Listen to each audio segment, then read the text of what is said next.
Profile আপনি কিভাবে professional মোডে নিয়ে আসবেন। তো কথা না বাড়িয়ে চলুন দেখাই। প্রথমত আমাদের যে কাজটি করতে হবে, ফেসবুক অ্যাপস ওপেন করতে হবে। ওপেন করার পরে যে কাজটি করতে হবে, প্রোফাইলে ক্লিক করতে হবে। প্রোফাইলে ক্লিক করার পরে যে কাজটি করতে হবে, এই যে 3 ডট দেখতে পাচ্ছেন, এই 3 ডটে ক্লিক করতে হবে।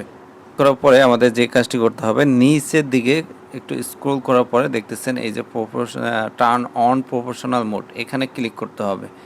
এখানে ক্লিক করতে হবে। এখানে ক্লিক করার পরে এই যে দেখতেছেন টার্ন অন, এই টার্ন অনে ক্লিক করলে এই যে একটু লোডিং নিতেছে। এখন কিন্তু আমার প্রফেশনাল মোড এই যে দেখতেছেন। আমি এখন নেক্সট দেব। এই যে you can let more people see your content, public suggest friends, customs, public survey, ঠিক আছে। এই যে দেখতেছেন,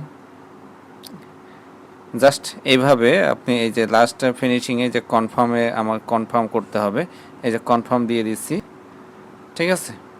এই যে দেখতেছেন স্টার্ট সাবস্ক্রিপশন চলে আসছে। এরপরে এই যে দেখতেছেন আমি next insight creation growth creator education and support এবং নেক্সট ক্লিক করলাম। নেক্সট ক্লিক করার পরে এই যে ইচ্ছে করে স্কিপ করে দিতে পারি বা নেক্সটে যেতে পারি। Go to professional mode dashboard, এই যে এখানে ক্লিক করলাম। ব্যাস, আমার ফেসবুক প্রোফাইলটি এখন কিন্তু প্রফেশনাল মোডে চলে আসছে।